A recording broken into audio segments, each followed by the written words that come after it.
पर हद से ज्यादा निर्भर न रहें, क्योंकि दूसरों की छाया में हम अपनी परछाई को भूल जाते हैं। Hello guys, this is Bharti here. So today we are going to learn about rank order resistant formula.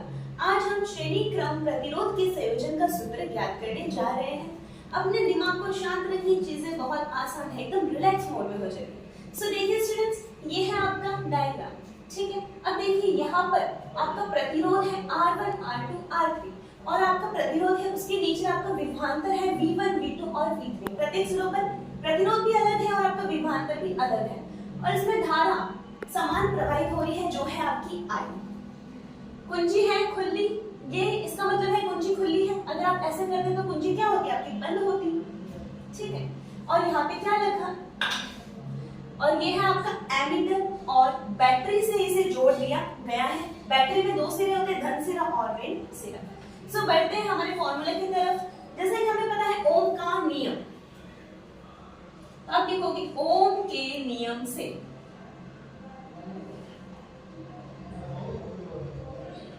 आपका ओम का नियम है V is proportional to I। आप जैसे ही प्रोपोर्शनल का साइन हटाओगे आपके पास एक नियतांक निकल कर आएगा जो है आपका R। तो आप लिखोगे V बराबर R। अब नेक्स्ट लिखोगे या V बराबर I। ये है आपका ओम का नियम, ठीक है। अब बढ़ते हैं आगे। अब देखिए स्टूडेंट, यहां से प्रत्येक सिरों पर क्या है, विभवांतर अलग अलग है और क्या है आपकी प्रतिरोध अलग अलग है। तो आप लिखोगे V1 बराबर IR1, समीकरण पहला। V2 बराबर IR2, समीकरण दूसरा। V3 बराबर IR3, ये आपका हो गया समीकरण तीसरा। अब देखिए स्टूडेंट्स, फिर आप लिखोगे V बराबर V1 plus V2 plus V3। Next आपका होगा समीकरण पहला, दूसरा और तीसरे से। समीकरण पहले, दूसरे और तीसरे से, या पहला, दूसरा, तीसरे समीकरण का मान रखने पर, ठीक है। मान रख दो तो आप लिखोगे V बराबर, देखिए V1 का मान क्या है, IR1। V2 का मान क्या है, यहाँ IR2। V3 का मान देख लीजिए क्या है, यहाँ पे IR3। अब देखिए स्टूडेंट्स, कॉमन क्या है, यहाँ पे I कॉमन है, तो कॉमन है तो आप ब्रैकेट के बाहर निकाल दीजिए उसे। तो आप लिखोगे V बराबर I, R1 plus R2 plus R3। अब देखिए स्टूडेंट्स, ये किस में है, गुणा में है। कोई भी संख्या गुणा में होती है, वहां पे आप पक्षांतरण करते हो तो वो किस में आ जाती है, भाग में आ जाती है।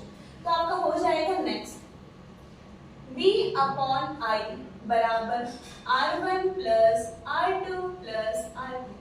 अब देखिए स्टूडेंट, यहाँ पे गौर करिएगा, V अपॉन I आ रहा है, ठीक है। अब देखिए V बराबर आपका है IR, ये किसमें है, गुणा में।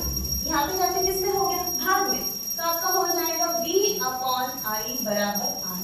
यानी आप कह सकते हो V अपॉन I किसका मान है, R का मान है, रेजिस्टेंस का मान है।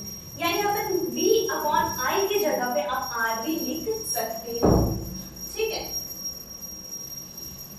अब देखिए, जैसे कि मैंने आपको बताया V अपॉन I की जगह पे आप क्या लिख दोगे, R लिख दोगे।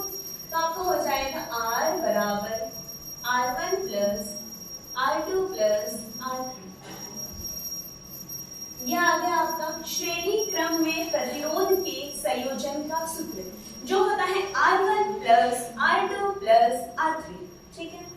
उम्मीद करते हैं स्टूडेंट्स आपको श्रेणी क्रम में प्रतिरोध के संयोजन का सूत्र समझ में आ गया होगा, जो होता है R बराबर R1 plus R2 plus R3। सो चीजें बहुत आसान है, चीजों को रटना नहीं है, केवल समझना है।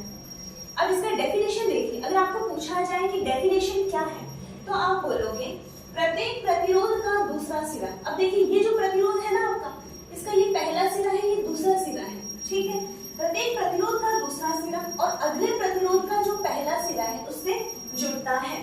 देखिए इसे, प्रत्येक प्रतिरोध का दूसरा सिरा अगले प्रतिरोध के पहले सिरे से जुड़ता है, तथा दूसरे प्रतिरोध का दूसरा सिरा अगले प्रतिरोध के पहले सिरे से जुड़ता है, और इसे जोड़ दी जाती है कुंजी से और बैटरी से और एमीटर से। यही आपका श्रेणी क्रम संयोजन है। सो स्टूडेंट्स, आज के लिए बस इतना ही, फिर मिलते हैं नेक्स्ट